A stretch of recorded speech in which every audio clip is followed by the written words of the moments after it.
Nous sommes ensemble jusqu'à 16h pour votre émission Santé. À mes côtés, toujours bien sûr, le docteur Jimmy Mohamed. Et à présent, nous accueillons par téléphone Frédéric Srour. Bonjour. Bonjour. Vous êtes président de la commission déontologie du Conseil de l'Ordre des kinésithérapeutes. Alors, d'abord un mot sur ce que cette épidémie a eu comme conséquence dans les cabinets de kinés de ville, je dirais. Tous les cabinets ont dû fermer leurs portes, c'est ça ? Oui, tout à fait. Il y a eu une recommandation ordinale de fermeture des cabinets de kinésithérapie, un peu comme les dentistes également, dès le 17 mars, me semble-t-il, et jusqu'à aujourd'hui. Donc les cabinets n'ont pas encore réouvert. Nous espérons qu'ils réouvriront à partir du 11 mai, normalement. Si tout se passe bien, nous sommes en train de mettre en œuvre les mesures pour accueillir les patients en cabinet de ville. Mais les soins de kinésithérapie ne se sont pas interrompus pour autant, puisque les kinésithérapeutes allaient voir des patients au domicile, ceux qui nécessitaient vraiment des soins. Et puis, ils sont en première ligne également sur les patients en kinésithérapie à l'hôpital. Et Frédéric, justement, je voulais vous demander, dans les soins de kinésithérapie, il y a soins et soins, si je puis dire. Pour quel type de patient, par exemple, donnez-nous quelques exemples, c'est presque, je ne sais pas, quasiment vital, les séances de kiné, expliquez-nous.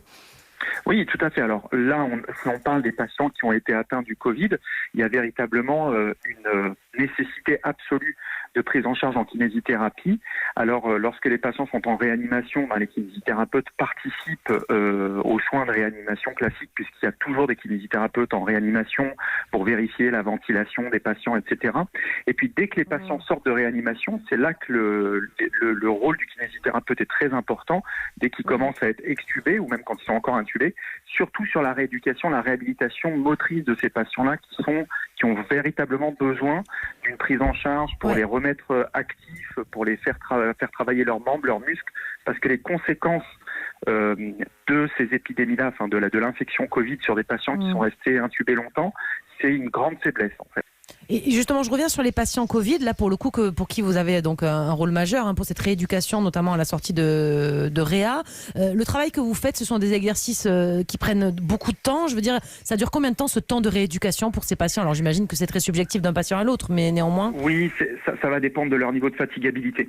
Mais effectivement, entre le moment où les patients sont à l'hôpital, sortent de réanimation, où ils sont extrêmement fatigables et où il vaut mieux répéter plusieurs séances dans la journée de quelques minutes, et les patients qui rentrent à domicile sur lesquels on va voir une fois par jour pour les réhabiliter, un quart d'heure, 20 minutes, une demi-heure s'ils sont capables de le faire.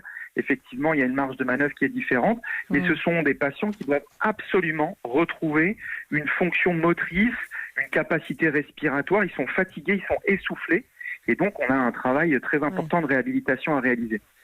Jimmy ? Et ce travail de réhabilitation, il est important même chez des sujets jeunes. Souvent, on associe kinésithérapie à personnes un peu âgées, fragiles, mais est-ce que des jeunes de 30, 40 ans ont besoin de la même kinésithérapie qu'une personne un peu plus âgée ? Après infection Covid ? Oui, bien sûr, après une infection. Oui, les patients qui ont 40-50 ans, qui sont jeunes, se retrouvent extrêmement fatigués à leur sortie d'hôpital et ont besoin effectivement d'une même réhabilitation. La seule différence, c'est que les patients qui ont plus de 70 ans, eux ont des comorbidités, ont d'autres pathologies qui parfois décompensent du fait de ces immobilisations, du fait qu'ils soient restés alités longtemps, et donc on doit lutter également contre ça. Merci beaucoup Frédéric Srour d'avoir été avec nous pour ce focus donc sur les soins de kinésithérapie dans ce contexte si compliqué pour tout le monde médical, on l'a compris. Bon courage pour la suite et merci encore. Merci à vous, au revoir.